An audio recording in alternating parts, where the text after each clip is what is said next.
मैं अब आपको एक ओवैसी साहब की बाइट दिखाता हूं। ओवैसी साहब कह रहे हैं, क्या आप सुनिए और इसका जवाब दीजिए। ओवैसी साहब की बाइट को प्ले करते हैं। मुख्यमंत्री नहीं रहेगा,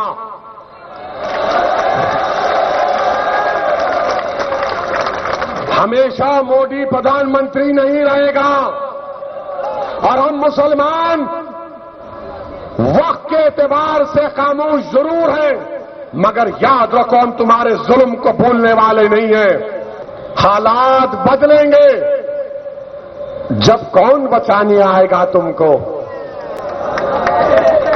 जब योगी अपने मठ में चले जाएंगे, मोदी पहाड़ों में चले जाएंगे, हो सकता है या कहीं पर जाकर रहेंगे, जब कौन आएगा?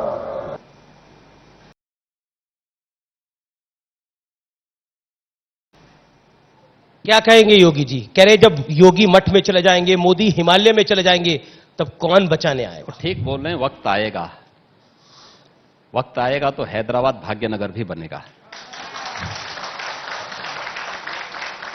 पर आपको लगता नहीं है ये पोलराइजेशन का हाई पॉइंट है? ओवैसी इस तरह की बात कर रहे हैं, आप लोग काशी को भव्य बनाने की बात, मथुरा को भव्य बनाने की बात कर रहे हो। ओवैसी क्या करना चाह रहे हैं? ओवैसी से आप उम्मीद क्या करते हैं? ओवैसी से क्या आप सत्यनारायण की कथा सुनना चाहते हैं क्या? आप क्या उनको चाहते हो सत्यनारायण की कथा सुनाएं? उनका चेहरा मोहरा, उनका राग रंग जो है कि सांस्कृतिक राष्ट्रवाद का प्रतीक हो ही नहीं सकता। उनके जो संस्कार हैं वो बोलेंगे, मेरे जो संस्कार होंगे मैं वो बोलूंगा। पर वो तो अखिलेश जी के खिलाफ भी बोल रहे हैं। देखिए, वो कहते हैं कि 19% मुसलमानों का कोई सगा नहीं है। मैं वही कह रहा हूं, सबने ठगाया। अगर यही दिमाग में बात सबकी आ जाता तो ये वोट बैंक की राजनीति ही समाप्त हो जाती।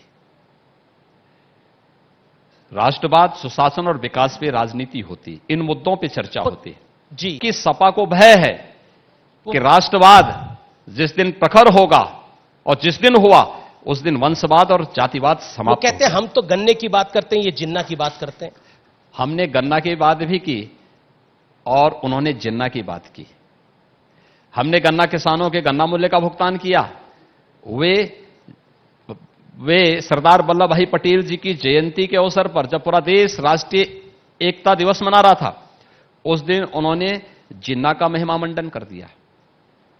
यानी तुलना तो देखिए, एक भारत के अखंडता का प्रतीक सरदार वल्लभ भाई पटेल है और एक भारत के विखंडन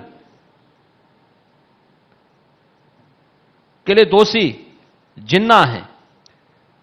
दोनों की तुलना नहीं हो सकती।